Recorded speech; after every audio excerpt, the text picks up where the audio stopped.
This is a K2 Storm Tracker weather alert. That Storm Tracker 2 weather alert as strong wind slams the Pacific Northwest from the coast to the Cascades, leaving tens of thousands of people without power. Meanwhile, another round of heavy rain is on the way as an atmospheric river moves into the Northwest tomorrow, and it could bring snow to the mountains as well. Good morning, everyone. Thanks for joining us for K2 News this morning. It is 6 o'clock. I'm Angelica Thornton. K2 is on your side with team coverage. K2's Wesley Ogle is tracking the widespread power outages. Mike Warner is in the live drive checking out the roads, trees down in some areas. First, let's check in with Storm Tracker 2 meteorologist Rhonda Shelby. Rhonda, what do we need to know? Well, we have widespread power outages around the region, pretty much everywhere in our viewing area. And as we recover from that, we now turn our attention to the atmospheric river that's making its way in. We will see that late tonight, tomorrow, and into Friday. And the problem with that is we still have the possibility of more downed trees due to the saturated soil and more rain on top of that. Landslides and high water are definitely going to be a thing around our Western Oregon and Southwest Washington region. The heavy rain doesn't begin until after midnight and continues what I think will be all day tomorrow because it is a moderate to strong atmospheric river. Now, during the day today, the good news is we have time to prepare for this. Scattered showers only. Right now, it's not raining at the airport, 45 degrees. The wind has subsided west of the Cascades, thank goodness, after last night's windstorm. It lasted about 3 hours. 50 degrees will be the daytime high, coolest temperature we've seen for a high in a long time. We've been like weirdly warm for December. That will be changing. Snow in the mountains is changing. We have a lot to talk about here in 10 minutes. All right, Rhonda, thank you. Let's take a look across the Portland Metro. You can see the major routes right now, mostly up to speed in green. I-5 south through the middle of the city. It just turned from red to yellow. So there was a stalled truck there. Something was going on with the truck. They're trying to clear it right now. So leave yourself a little extra time. Traffic is still moving through. It's not closed, but it is a little slow.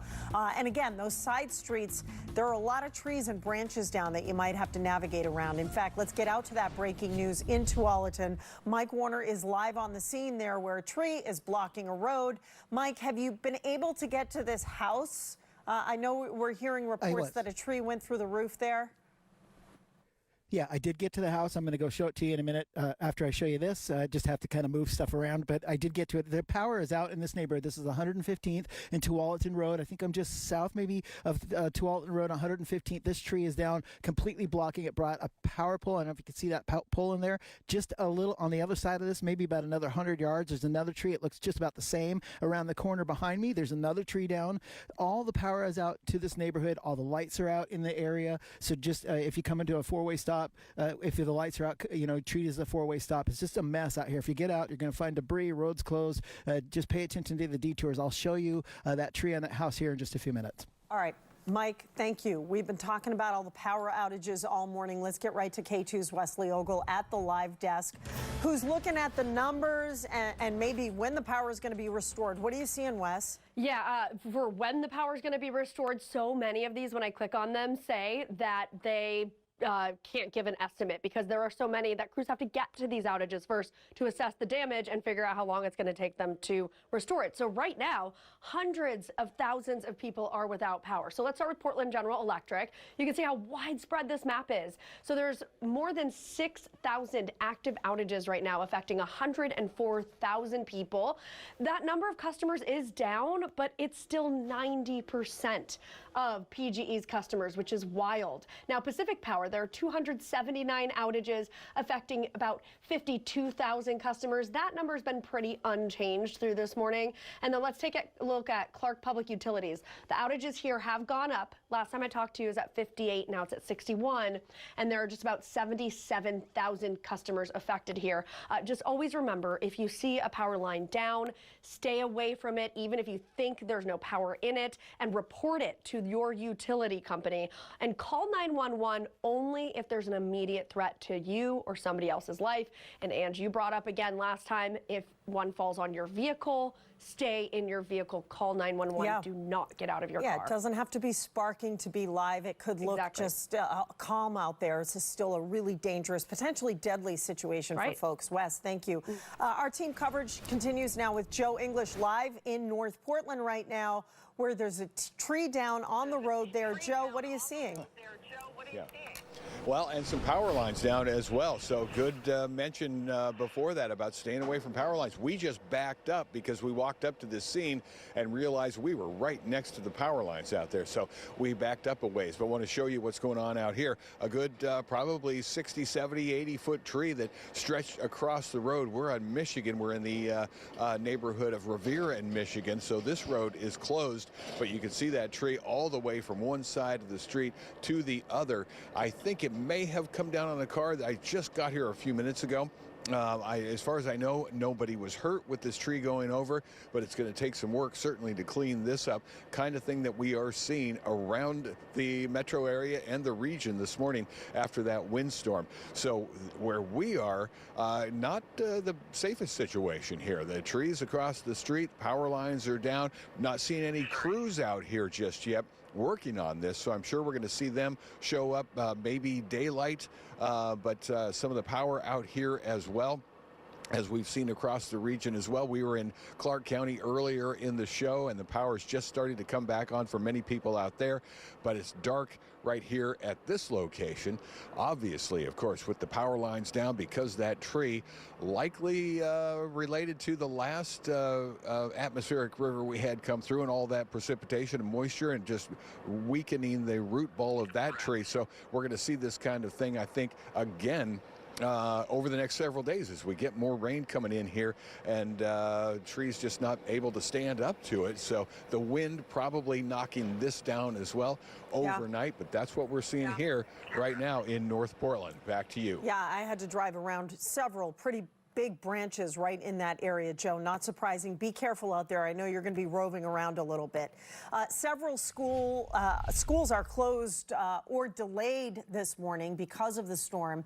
The Astoria and Seaside school districts are closed today because of power outages. The Jewel school district is also closed. Estacada schools and Clatskanie schools both on 2-hour delays. The Colton School District is closed. Lincoln County and Nestucca Valley School Districts on 2-hour delays. Warrenton-Hammond School District closed. K2 is on your side with these closures and delays scrolling at the bottom of your screen all morning long. We're on your side during this Storm Tracker 2 weather alert, tracking changing conditions, the power outages, when it's expected to be restored. When we're not on the air, you can always get the latest forecast and updates online at KATU.com. Let's check in with Storm Tracker 2 meteorologist Rhonda Shelby, who has been tracking this system for days, what we had to deal with overnight, and then the atmospheric river. It's just a series of different storms. It's like 1, 2, 3, 4, 5 punch. Yeah, this was like storm number 2 that just hit us with the wind, and then storm number 3 will be the atmospheric river. Let me just say this. We're only getting preliminary numbers from the coast, but Angelica, I noticed a lot of schools along the coast are dealing with power outages. So that number there from peak wind overnight between midnight and 3 was 56 mile per hour wind gusts in Astoria. These are just preliminary. They might have been higher than this. Again, 51 mile per hour wind gusts in Newport. We were able to confirm 55 mile per hour wind gusts here in Portland. At the airport was the highest we recorded, again, around 1:55 in the morning. It was really windy in Hillsborough, 45 mile per hour wind gusts. And look at this one at Timberline. I have 102. I actually need to change this because at Magic Mile, 138 is the wind gust we saw up there, 138 miles per hour on the observations. Our digital meteorologist, Bobby Corser, and I both looked at that and went, really? It was probably some kind of low-level jet stream that developed at 5,000 feet to 6,000 feet up there. That's just crazy. Okay, let's talk about your atmospheric river because we're turning our attention to that now. Heavy rain returns as early as midnight tonight. Then tomorrow, it will be raining all day, and we do expect possibly some minor river flooding around our viewing area. Obviously, with this atmospheric river just dumping rain all day, high water spots, and of course landslides, and I have to put on there downed trees. I think you're going to find there's quite a few around the neighborhoods. I had a mess trying to get to work as well, with power lines down and branches down all over my neighborhood. So today will be calmer. It will be showers, possibly a few scattered downpours due to thunderstorms, but right now that's a slight chance here. Daytime high 50 degrees before the rain comes back again late tonight into tomorrow. So we'll continue to break that part of the forecast down for you ahead in 10 minutes. All right, Rhonda, thank you. Let's look at the big picture here across the Portland Metro. Look at the map here of all the major routes.